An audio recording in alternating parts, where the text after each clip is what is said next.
What lucky car has been fortunate enough to be the vehicle we review in the inaugural episode of Student Car Show?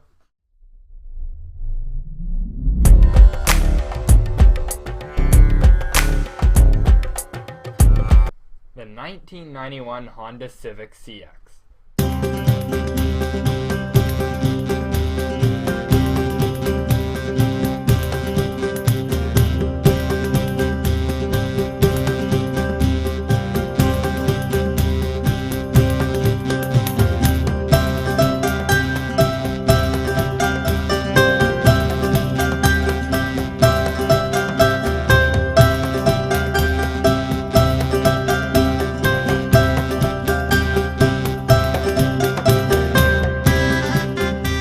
The 1991 Honda Civic CX.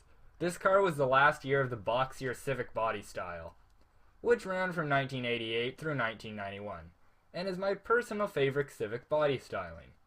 This particular Civic is the CX model, which is exclusive to Canada and features an even less powerful engine and somehow even less features than the base model 91 Civic.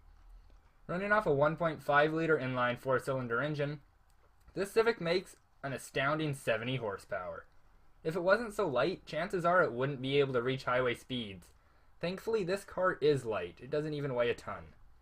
Because of the rather pathetic specs, this isn't a car that you would own unless you love Hondas, Civics, or both. I do love both, which is why this car is mine. Right off the bat, I'm going to admit I'm biased. I love this car. There's something special about Hondas, and even with such a measly engine, the Honda magic didn't escape this car. The interior of this car is extremely simple, as is everything with this car. However, the Civic has one extremely ingenious feature that you don't see on modern cars for some reason, and that is this little fan right here. The one on the passenger side works great, and proves that these can keep a window defrosted, and you never have to roll down your side window so you can see. But none of that really matters because the one on the driver's side door doesn't work. But if you push open the back windows, you avoid all the fogging up anyways. Despite that one luxury, the rest of this car's interior is bare bones. Yet there's one odd thing missing. There's no clock. The 91 Accord had a little clock nestled in the middle of the dash, as did the Prelude, but the Civic doesn't. Why? Well, probably as a money saver, but it also gets rid of any rush you might feel when you're trying to get somewhere. In any other car, if I'm heading to work, to school, to anywhere, I often glance at the clock to see how I'm doing for time. The Civic doesn't have a clock to glance at, and even though I'm wearing a watch, I never check it. This is a car that was meant to be driven. You don't feel the need to get anywhere soon. You're driving, and caught up in the fun of driving. You don't care about that big test tomorrow you haven't studied for. You don't care about anything. In this car, there's no time limit, no need to speed. It's just you, the steering wheel, and the road. Because there really is nothing between you, the steering wheel, and the road, other than the tiny engine. There's no power steering, no cruise control, no airbags, no ABS, although that's hardly surprising, and it uses drum brakes. Even the mirrors are adjusted with these little knobby things. This car does nothing for you, but I like that, because in a modern car, you almost feel as if it's driving you. And it doesn't really matter how fast you go. It's never exciting. And if something goes wrong, it's often because some glitch in the computer that controls everything from the brakes to the way you move your seat. But in a 91 Civic, it's exciting no matter what speed you're going. And if something goes wrong, it's your fault, because there's nothing to go wrong with this car. That is with the exception of the automatic transmission. I am not a huge fan of automatics, but on the road it doesn't really make much of a difference. However, I can't emphasize enough that if your street car is your only car, buy stick shift. My race car is stick, and that's not changing.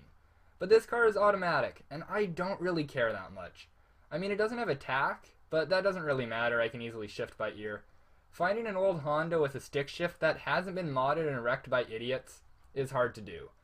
So I have to accept this for now. It is, however, this car's one fatal flaw that does make me open to the idea of purchasing a different vehicle, and maybe even selling this Civic. Either that or taking at least a month of hard work to do a transmission swap, which really isn't a viable option. Back to the car though. The exterior styling is beautifully simple, as is the interior. From the front it looks exactly like a CRX, and the only thing that differentiates it is the back. But oh, look at those wraparound taillights. I'm a sucker for those. And look at how much of this car is glass. I mean, you can see everything around you in this car, and I love that. I hate driving big vehicles because you can't see what's around you. Even some smaller cars, like my Tiburon, it's hard to see out the back of, but not this car. You can see everything. The price of a Civic from this era can range quite drastically, depending on what shape you want the car in. This Civic cost me $1,100, and I got an incredible deal. The car has about 140,000 kilometers on it, which is nothing for a 24-year-old car. It has a tiny bit of rust, but nothing major, and has almost no body damage. However, as I said, this particular Civic was a steal.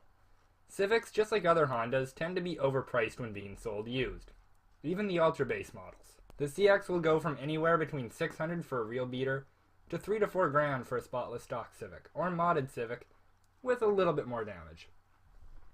For the same price, I know I could have gotten something faster or more attractive, but there's something magical about Hondas.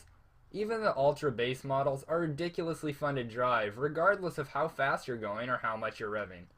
And for such a bare bones car, this Civic does everything great. It handles nicely, not amazingly, but very good for a cheap car. It's amazing on gas and can apparently seat 5, but I wouldn't ever really want to seat 5 in here. Plus, it can actually fit a decent amount of stuff in the trunk, especially if you do fold down the back seats. No, this car isn't going to win any races or awards, but there's something about Hondas, and this Honda is no different. I love this car, and I'm proud to say it's mine.